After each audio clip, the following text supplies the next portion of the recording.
আসসালামু আলাইকুম। আজকে নতুন একটা ভিডিওতে সবাইকে স্বাগত। তো আমার ছোট ভাই হঠাৎ করে বলতেছে যে সে রোস্ট খাবে, তার জন্য রোস্ট তৈরি করতে। তো যেই কথা সেই কাজ, ফ্রিজে মাংস ছিল, মুরগির মাংস, তো সেটা নিয়ে নিলাম।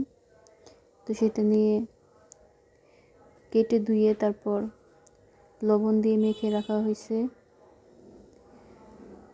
কিছুক্ষণ লবণ দিয়ে মেখে রাখছি আর কি, যেন মাংসের ভিতরে লবণটা যায়, সেই জন্য লবণ দিয়ে 10 মিনিট রেখে দিচ্ছি। তারপর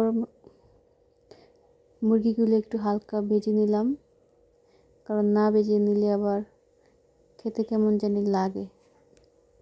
তো যেহেতু এটা আমার ছোটো ভাইয়ের অনেক পছন্দের, আবার সে খেতে চাইছে, তার জন্য আমি নিজ হাতেই রান্না করতেছি।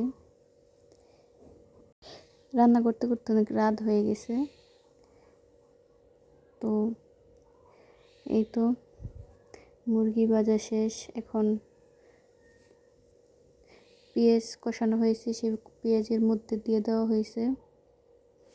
তারপর একটু কষানোর পরে জাল করা দুধ ছিল, সেই দুধ দিয়ে দিলাম।